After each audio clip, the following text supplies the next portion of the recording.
Was at Chaney from 72 to through the 78 season. I got the job at Wilson in March of 79. During those years I was at Chaney, we had all the families. We had the De Niros, we had the Mancusos, we had the Kavanaughs, we had the O'Malleys. I mean, every year, one of those kids was coming, or every other year coming to Chaney. I started at St. Nick's and graduated from there. In fact, my graduation class at the time in 1954 was the biggest graduating class in the history of the school, and we had 42 kids. I knew my mother and father couldn't afford for me to go to college, and I knew that that's what I wanted to do. I wanted to go to college. I wanted to play football, and I wanted to do it on a scholarship because I knew my parents wouldn't be able to do it. At Chaney for 7 years, we won the city series every year I was there, and we had a 25-game winning streak in the season. We didn't lose a city series game for 5 years.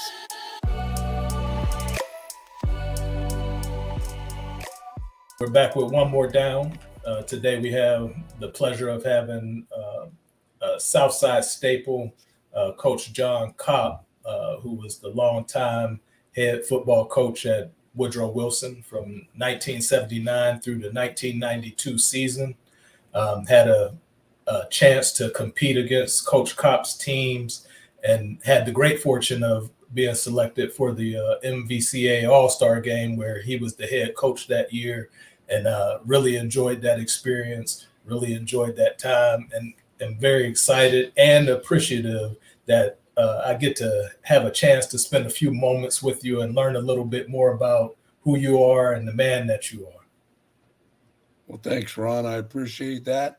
Thanks for having me on, both you and Dallas. I appreciate it, and I'm looking forward to it. Yeah, it's going to be interesting. I know I started doing something similar with Ron Burtis, kind of focusing in on Chaney, and just there's so many great stories, experiences, great players, coaches in the city and in the valley, really.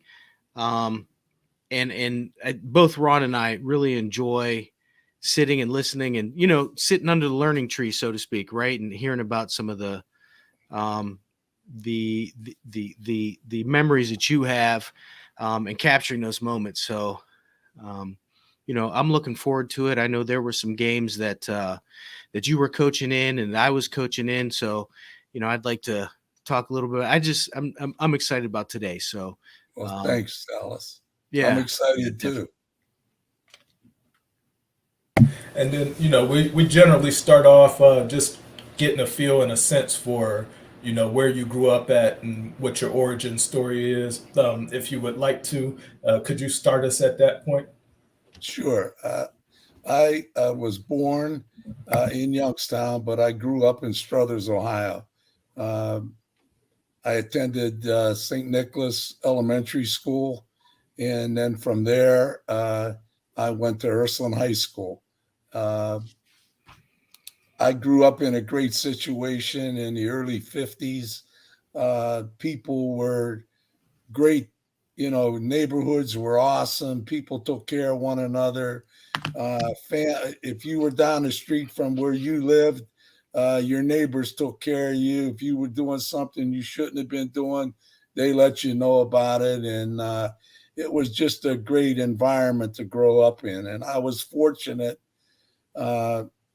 to start playing ball early. I started in the 4th grade. I was about 60 pounds in the 4th grade, and I played guard. The first game I played in, a guy I ended up playing with in high school, he was a senior when I was a sophomore. So he was in the 6th grade. I was in the 4th grade. I think he picked me up and threw me right in the backfield. I knew I was airborne, and I couldn't figure out what happened. And so over the course of those 4 years I played in elementary school, I learned a lot about football. I had a great coach in Alec Lucas, and my dad was one of the assistants. Had a guy named Joe Rudzik was an assistant. Nip Coleman, a retired YPD policeman, helped as a coach. So we had a lot of people that we looked up to as young men, and you wanted to please them. You wanted to do the best you can. I was fortunate to play at Ursuline during a great time. I had some great teammates, guys who were ahead of me. Paul McGuire, I'm sure you both know, who grew up in Youngstown and played at the Citadel, and then in the AFL with the Chargers, and then with the Buffalo Bills. By the time he got to the Bills, he'd already injured his knee. He had been an all-pro linebacker, and they just used him as a punter with the Bills. But he played in a couple championship games, and they won them. And, besides Paul, I mean, it was some just great teammates. In my junior year, we were 10-0. I was fortunate to be a starter on the defensive line. We had some great senior leaderships. Tony Colucci, who's in the Hall of Fame at Ursuline, he was a running back. He rushed for over 1,000 yards in 1956. That was a lot of yards. And he scored like 18 or 20 touchdowns.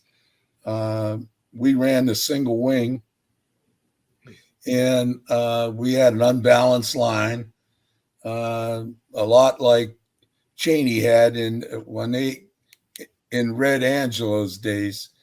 They called it A formation and that, but the difference between Red and the single wing, Chaney's quarterback was under center. Our quarterback was behind the strong side guard, and the center either snapped. The quarterback never took the ball. He just called signals, and then he was basically a blocking back. The guy who handled the ball more than anyone else was the tailback, and he passed and ran and basically did everything. But I was fortunate to be a member of that team, and as a player, that was my greatest experience, playing on an undefeated team. And the closeness of the guys on the team was amazing. And after that, I graduated. I was recruited to Pitt along with a teammate, Regis Kostelak, and an opponent from South High School, Jack Holzbaugh. The three of us went to Pitt. They hadn't recruited anyone from Youngstown for 4 or 5 years. The last one was Bolkovac. And then the following year, they recruited Trafficant, Lou Slaby from Salem, and Ernie Borghetti from Ursuline. And Borghetti was an All-American. Trafficant, I mean, everyone knows Traff if you're from Youngstown, who he was. And I was just fortunate to grow up in those times. During our pre-conversation, you had made mention that, your father had football experience playing out in Camel. What was his prowess as a young man and an athlete? And then, what did he impart to you in terms of introducing you to the game? Well, my dad never pushed me to play the game, but when I was a kid, my father was my hero. That's who I wanted to be, like my dad.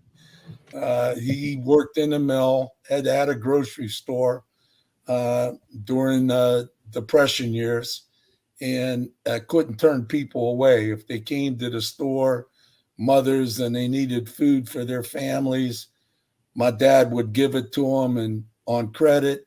And then eventually what happened, he couldn't pay his bills, so they padlocked the store, and he went bankrupt. And then from there, he went into the mill. But he worked in the mill the rest of his life until he retired. And then he was a bus driver for the Struthers City School District. He hauled the kindergarten kids around. And when I was a kid, I mean, everybody knew my dad. I grew up in Struthers. My dad was from Camel. My grandfather had a grocery store in Struthers and had one in Camel. So everywhere I went with my dad, people would always stop him and talk to him.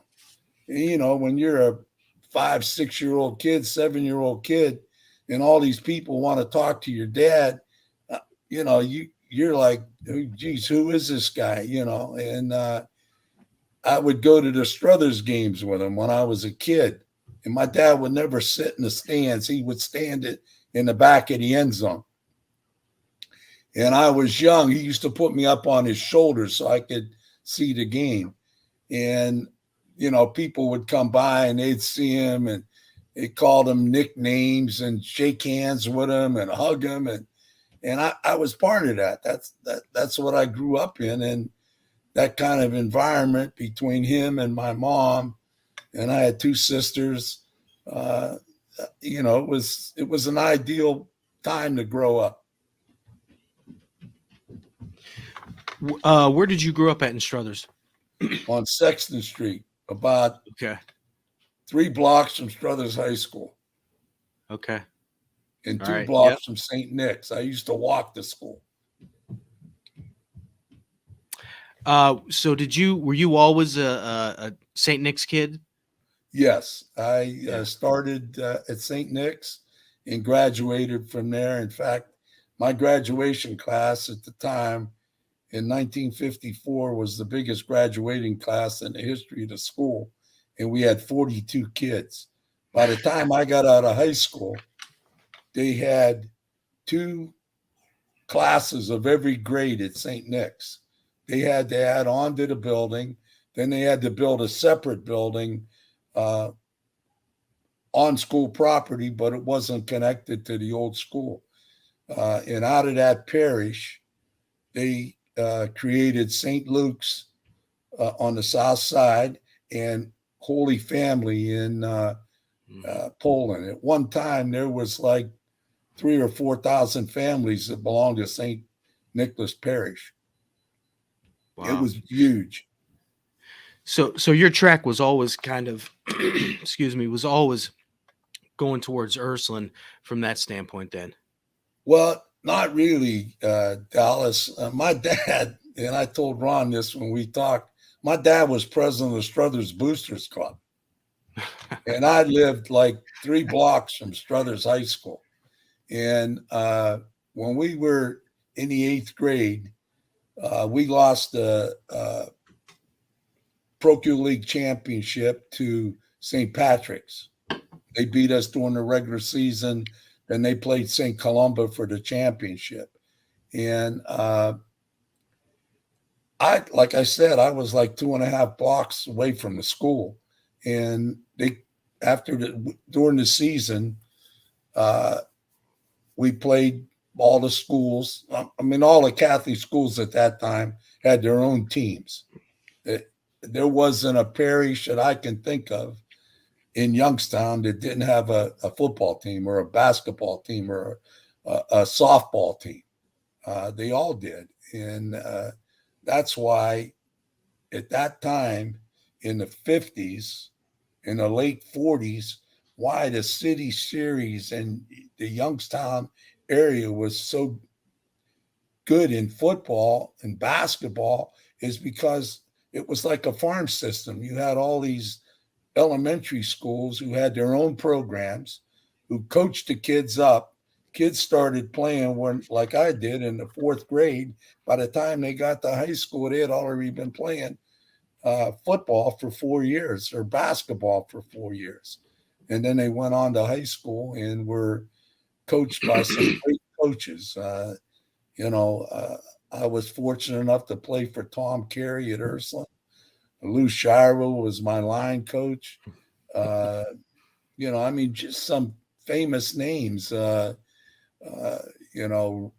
Angelo was already at Chaney then. I'm trying to, Pete, can't think of his last name, was the head coach at East. Landsey, Pete Landsey. John, one of the McAfees was the head coach at South. North was, I can't remember who was at North. Rand had Ralph Robinette, who was one of my coaches when I played at YSU. He already had retired as a high school coach and was helping coach at YSU. So John Napick was at Camel. Hadi Hellman was at Struthers. I mean, there was just so many great coaches in the area. And all these kids, I mean, all the Catholic kids didn't go to Ursuline. Mooney wasn't open yet, so they either went to Ursuline or they went to the public school in the area where their school was located. And it was just a great time to be involved in athletics. Well, I think you make a really good point where you called it a farm system. I think, now you have open enrollment, you have kids going different places. There's different schools, whether it's Catholic, charters and so on. It really was a neighborhood, right? It was a neighborhood school. It was kids coming through, growing up together, playing together, and I think that's definitely a dynamic that's changed, for good or for bad, but it's definitely changed. Oh, no question. As an example, when I was at Chaney from 72 through the 78 season. I got the job at Wilson in March of 79. During those years I was at Chaney, we had all the families. We had the De Niros, we had the Mancusos, we had the Kavanaughs, we had the O'Malleys. I mean, every year one of those kids was coming, or every other year coming to Chaney, who were great players. I mean, it wasn't just, these guys, I was at Chaney for 7 years. We won the city series every year I was there. And we had a 25-game winning streak in a season. We didn't lose a city series game for 5 years. And, the Calcagnis, you could go through the families. And that was just at Chaney. The same thing was going on at other schools in the city. Let me ask you this. Does that allow you, does that allow you to coach a little tougher? And so what I mean by that is, I think part of the moniker today is kids are a little softer, different. But, I was talking to my son and I was talking to somebody else about it. When your uncles have played there, when your dad has played there, when your cousins have played there, when your brothers have played there, and this is the way it is, does that allow you to coach a little bit better? Look, let's talk about Reno down at Steubenville. Oh. You know what I mean? So like just the mentality of, hey, just accepting the fact of this is the way it is. I accept it. I'm going to go play for this guy. Does that continuity, that family, that neighborhood allow you to coach a little tougher? Oh, there's no question about it. I think the fact that kids grew up in a community, went to a local school, their parents worked hard. For the most part, they were steel mill workers. And I can remember when I was a kid and started playing, my dad, he told me, in the fourth grade when I started playing, we used to have to get eligibility slips signed every Friday by the nuns. If we misbehaved in class or we had bad grades, they wouldn't play us on Sunday. So at a young age, you learned right away, there's a certain amount of discipline. If you want to play, you better go to class, you better keep your mouth shut, and you better do your homework and do the stuff you have to do to stay eligible. Now, when I started playing, my dad was one of the coaches. He probably was harder on me than he was on anybody on the team. And, but it was funny when I always respected the coaches I played for. But when I played, the one whose approval I wanted was my dad. I wanted to come home after the game, after going out, get something to eat, being with your buddies for a while. I wanted to come home. I wanted to know what my dad thought of how I played. That was more important to me than anything, because I wanted to please my dad. I wanted to be like him. I wanted people to respect me like they respected my father. And as a result, that had a lot to do with me. Did I coach kids hard? No question about it. That was the way I was raised. I cared about them. I let them know that, but I also coached them hard. And for the most part, in those days, you never heard a word from a family. No one ever complained about how you coached their sons or anything like that. You went to school, and when I went to St. Nick's, my dad went to school with me and told the teacher, if he misbehaves in class or he's out of line, you treat him like his mother and I would. If he needs to get his butt beat, you beat it. When I went to Ursuline, he did the same thing.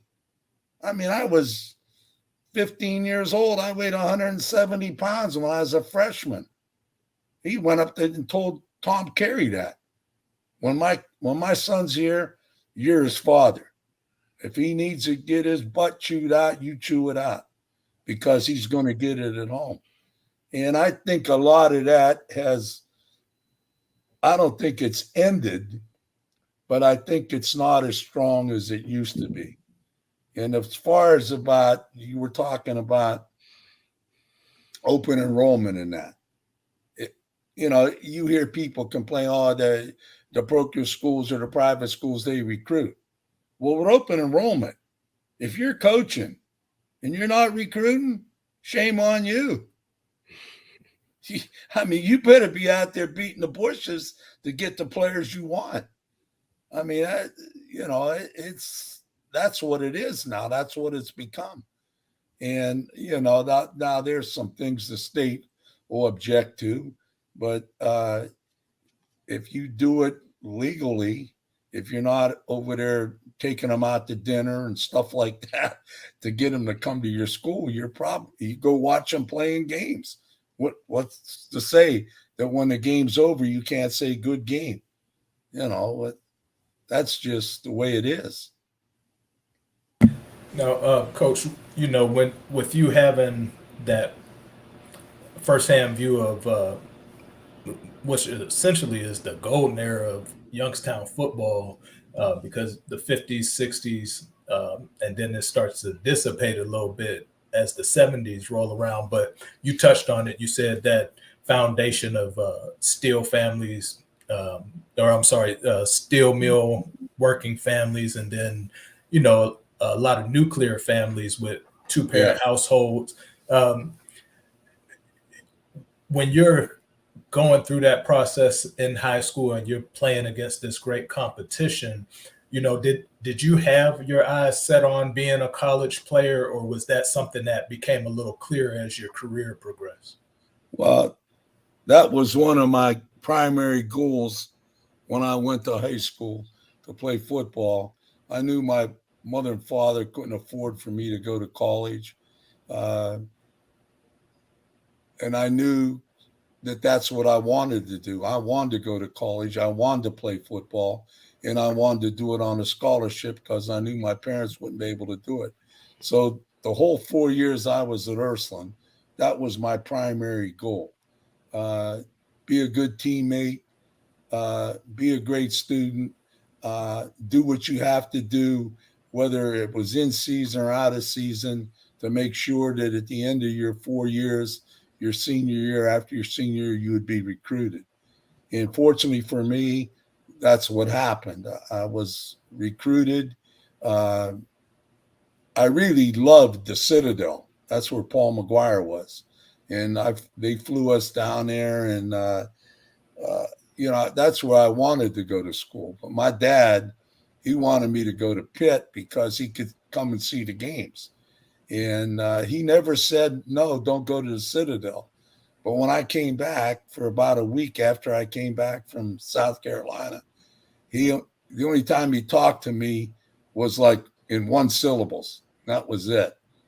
You know, he didn't tell me don't go to Citadel, and he didn't tell me don't go to Pitt, but that definitely influenced my decision to attend Pitt because I knew my dad. I mean, my dad, like a lot of fathers in a steel mill, they would adjust their schedules. My dad never missed a football game when I was a kid growing up. He coached me at 4 through 8, and then in high school, he saw every game I ever played in. In 4 years, I was at Ursuline, and they would just, you know, they had a buddy system in a mill. He worked in Open Heart at Republic Steel, so if there was a game on Friday night and we were playing, or Saturday night, he would change schedules with his buddy so he could go in and work day turn and be able to go to the games on Friday or Saturday night. And my dad wasn't the only one. That's how fathers were. They wanted to support their sons, you know. We've talked to, at this point, we've talked to about a dozen or so guys, maybe a little bit more, and we've traversed different eras. Now, one of the men that would have been closer to the time that you played, DeWitt Underwood, he was one of the backs over at South during that 57, 58 season. And, Right. you know, he described a lot of the things that you're touching on and referencing. We talked to Julius Livis and his father, same trajectory, same pathway, a steel mill worker. And he described some of the atmosphere of what Friday night games and Saturday night games were like in Youngstown. You know, he was telling us how electric the crowd was and how packed the games would be. You know, who were your closest guys to you, you know, as a high school player? Who were the guys that you counted on as your right-hand man on the team there? Well, when I was a junior, the senior class, the class of 57, which was undefeated in 56, they had tremendous leadership. Teddy Krasinski was the quarterback. He was one of the captains. We had a guy named Frank Ohl, who was a fullback, tremendous player. The wingback was Ed Ram. He was from St. Dominic's Parish. He went to Colgate. They moved him to end. He played end there. He's the only guy to ever make all city as a blocking back. Wow. That's all he did. He might carry the ball once or twice a game on a reverse. The rest of the time, he was like a glorified tight end lined up in the backfield blocking people. We had a great center and defensive tackle named Tom Majowski, who went to Iowa. We had another teammate, Regis Kostelak. He and I both went to Pitt. We had a guard named Paul Fleming, who was outstanding. South had Mervyn Spencer, Don Lisbon. Mervyn Spencer was one of the first guys that ever made all city in Youngstown 3 times in a row. He made it as a sophomore, junior, and senior. He was outstanding. Lisbon was great. Rand had a halfback, Stubbs. He was tremendous.